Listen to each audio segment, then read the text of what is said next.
Welcome back sa aking YouTube channel. So ngayon naman magbibigay ako ng konting kaalaman sa inyo kung paano natin pagkakitaan itong CapCut no. Kung ikaw bago ka pa lang sa aking YouTube channel, please subscribe my YouTube channel and i-click mo na notification bell para updated po kayo sa mga susunod na videos. So magsisimula po tayo guys pagkatapos lang po nitong intro. Are you ready?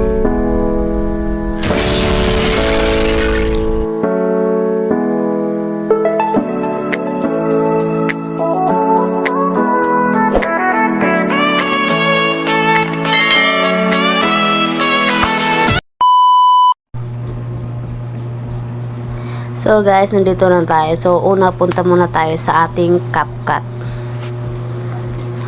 So para ipapakita ko sa inyo kung paano natin malaman kung content creator na tayo sa CapCut at paano tayo mag-apply. So dito makikita natin yung ating ginagawa. So kung makikita nyo dyan, meron akong 57 na finalo ko at meron akong followers na 25. So yung aking likes kasi bago lang ako dito, so likes ko is 36. Dito po, yan po yung aking TikTok. Nakalink po dyan ang aking TikTok. Kapag nag-apply na po kayo, dapat i-link nyo agad-agad yung inyong mga TikTok rito para malaman ni CapCut na ikaw talaga yung CapCut creator na nag-apply. So dito, makikita ninyo yung inyong task.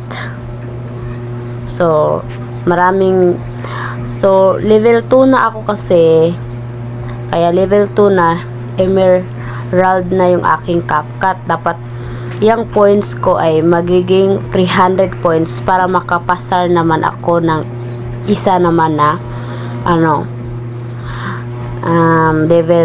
mag-level 3 naman ako.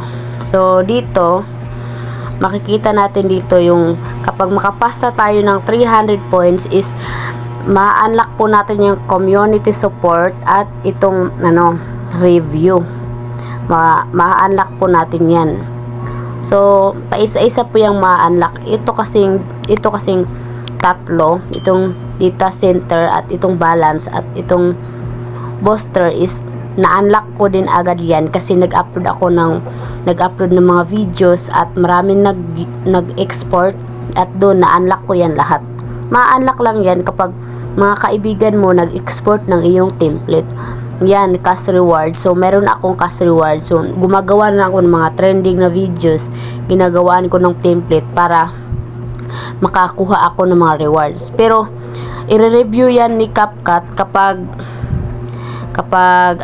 every 1 week. So ganun ang pagre-review ni CapCut. So makikita natin dito talagang kapag maubos natin yan ay makakuha tayo ng maraming mga benefits binibigay ni CapCut. Dito natin malalaman kung ilan ang nag-use sa ating mga template. So meron po nag-use ng template ko sa performance sa ngayon lang. Ngayon na week is 32 na po yung nag-use ng aking template. So dito po makikita yung export natin. So kapag isang linggo na po iyan ay bibilangin na po yan ni CapCut kung magkaano yung ating ma-earn dito. So ganun lang po kabilis guys, no, para kumita tayo dito sa CapCut. Kung ikaw gusto mong kumita rin, mag-apply ka na dito sa CapCut. Dito mo makikita mo dito na your TikTok account is visible to other on TikTok. So naka-visible na yan, okay na yung ating TikTok, no? Okay na, dapat mag-upload kayo ng mga 3 videos dito para ma-check yan, para ma-visible tayo dito ni CapCut. So yan, makikita natin dito yung na-earn natin kapag tayo creator points. So meron tayong 10 dyan sa creator. Kapag mag-reply tayo ng mga nag-comment sa ating template is meron tayong 1. Post 1 template every day. So meron tayong 5. So papakita ko sa inyo yung 5. Ito po yung 5 na ibibigay niya kapag makagawa tayo ng template sa ngayon na araw. Gumawa ng magandang template ngayon. So yan po is 5 5 po yung binibigay niya na points. So, madadagdag po dyan sa ating points dyan na 115. So, mabilis lang natin ma-unlock yung 300. So, makukuha natin yan. Sa araw-araw pa naman magbigay si CapCut ng points. So, ma-unlock natin yan. Dito natin makikita yung mga nag-follow sa atin. Makikita natin dyan. At yung nag-use ng ating, kapag makikita nyo parang cut, ibig sabihin is nag-use po yan at nag-export sa ating mga ginawang template. So, mabilis lang po gumawa ng template, guys. So, dito po natin makikita yung mga nag-congrats na si CapCut sa atin na na-unlock na natin yung level 1, level 2. So, dito natin makikita na kinongrats na tayo kapag naka-apply na tayo, so natanggap tayo, so ganito po yung lalabas, congrats on becoming a CapCut template creator. So dito natin makikita, boss, your profile is so VIP, paano mag-post ng template.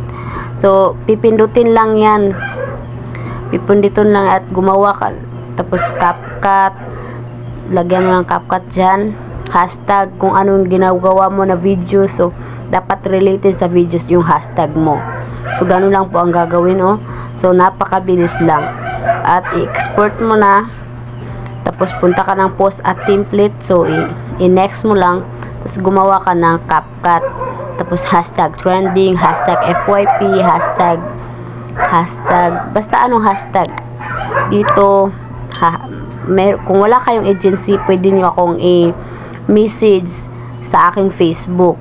So, para ipapasok ko kayo sa aking napasukan na nag-recruit sa akin, at para maka-apply agad-agad sa CapCut Creator.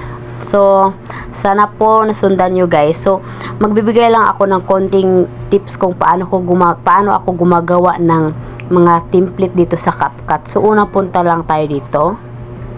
So, pindutin nyo project, kuha ka ng picture, kukuha tayo ng picture dito, example ito, tapos yan, dito next lang natin. So dapat ilagay natin ng 9.16, dapat i-adjust lang natin dyan. Ganun lang po ang paggagawa niyan, guys, mabilis lang po talaga. Tapos gusto ko kasi pagalaw-galawin yung aking picture, so i-cut ko lang yan. So ganun po ang ginagawa ko, guys. Yan. So yan. Tapos dito naman, ilalagay ko naman dito. Dapat ganun lang yan. So dito, i-zoom out ko lang. Yan. Kung makikita nyo yan, so gumagalaw na po siya. So dito naman, so i-cut lang natin ulit ito. Depende po yan sa inyo, guys, kung sporty ninyo ilagay, basta template, okay na yan. Kung ano ang size na kung gusto niyo 15 minutes, basta template yung 9/16 lang talaga. So dito natin gagawa lang ako ng konting para sa inyo. So, i-adjust lang natin. Ganon. Tapos, hindi talaga maiwasan maganon, guys. So, yan. So, ganon po. Dito naman tayo, i-zoom out.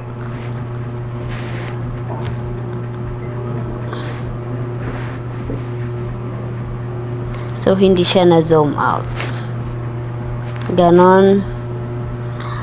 So, kung wala tayong music dito, so, humahanap tayo makisabay tayo ng trending. So, pindutin lang natin tong plus. Pagka-pindot ng plus, makikita nyo dito yung sound, copyright, effects, at extracted. So, dito tayo. Kukuha tayo ng mga music dito na magaganda. Example, yan. So, hindi ko lang talaga ma-play yan kasi baka mamaya makapiright tayo ni YouTube. So, dito, i-cut lang natin yan. Tapos, dito, para mag high quality yung ating videos, so, gano'n lang natin. Ayan, i-pull lang natin yan. Tapos, pindutin natin yung plus, yung arrow. Antayin lang natin para alam nyo kung paano ang idea kapag i-post na natin sa ating TikTok, no? So, pindutin natin ang post at template. Dito natin makikita na okay yan ating ginagawa. So, dito yes lang natin yan. So, ilagay lang natin dito na try. Ikaw na bahala kung ano yung ilagay mo dito. Basta dapat yung sarili mo talaga na ginawa. So, try this. Try this. Try this. Okay lang yan, try this. So, hashtag trending. Ikaw na bahala kung maglagay ka ng hashtag trending. So, tapos use and export para mag-use sila nitong ating videos. So, FYP, hindi natin kalimutan yung FYP natin. Hanapin natin yung mas malaki, yung itong napakadami, 600 million po yung gumagamit niyan. So, antayin lang natin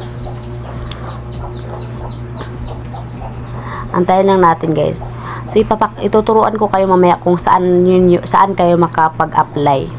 So, pwede nyo i-share sa Facebook ninyo. So, kung mag-direct kayo ng TikTok, so i-share na lang ninyo sa TikTok. Huwag nyong i-done kasi mag-share kayo sa TikTok. Antayin lang natin yan. Mag-account yan. Ganun po kaano kapag i-link po natin sa ating sariling TikTok. So, dapat meron po kayong agent. So, dito maglagay lang kayo ng pareho lang yung yung ilalagay niyo na pangalan sa inyong CapCut na ginawa. Try this. Tapos use template, tapos hashtag rates, hashtag FYP. So, dito para dumami yung manood ng ating mga videos dito sa ginagawa na videos natin na CapCut. So, i-check lang natin na check. Pagka-check, so i-post na natin. Back tayo sa CapCut. Naka-post na yan doon. Tayo lang natin guys. So, nandito na tayo. Pag open niyo sa inyong CapCut, so pindutin lang niyo yung template. Pagka pindot ng template, mayroon kayo makikita dito na CapCut Creator. Pwede kayo mag-apply. So, click here to apply. Dapat yan ang inyong pindutin. Pindot kayo dito. Pagkatapos i-link nyo ang task na iyong ginaya. So, kung task 1, so task 1 ipipili nyo. So, i-link lang ninyo yung ginawa nyo dyan. Tapos, next kayo ulit. Creator guide. Wala creator. So, dito makikita nyo yung mga form. Daily concern from creator. Basta-basta lang kayong konti dito guys. Dapat makafollow daw kayo sa kanilang TikTok at ilang Facebook. So, gano'n lang po guys, kabilis mag-apply dito sa CapCut. At mag-antay lang po kayo mga 2 araw. So, magta-top up po yan dito kung pwede na kayong maging CapCut creator. So, ganito po yung inyong matatanggap. Congrats on becoming a CapCut template creator. So, ganun lang po kabilis guys. Tapos, gagawa na kayo ng template agad-agad kapag nakita ninyo itong ating CapCut. Congrats on becoming a CapCut template creator. So, okay na, pwede na tayong mag-link sa ating ginawa na CapCut. So, guys, kung gusto nyong yakapin nyo yung aking ginawaan ng mga template, pwede nyo i-use kasi free yan aking ginagawa. So sana po ay suportahan yung aking journey as a CapCut creator. Level 2 pa lang ako guys. Sana po suportahan din ninyo ako. So yan po yung aking number guys. Kung pwede nyo screenshot nyo na lang at pwede naman pakidalaw nyo po yung aking CapCut. So please support guys sa aking CapCut. Dito po ay gumagawa din ako ng mga template guys. So bago lang ako dito guys, kaya suportahan nyo ako. So dito natin makikita yung ating earnings kapag may earnings na tayo dito, kapag meron na tayong mga reward dito sa wallet. So pag pindot nyo yung wallet, makikita nyo yung mga inyong nakinita dito sa CapCut. So ang pangalan ko po sa CapCut is Janet Balaga. So guys, yan lang po. Thank you for watching guys. Guys, no, ganun lang po kabilis mag-apply sa CapCut, no. So sana po nasundan nyo guys. So kung ikaw hindi ka pa nakapag-subscribe guys, please subscribe my YouTube channel and click mo notification bell para updated po kayo sa mga susunod na videos ko. So thank you guys for watching. Bye bye.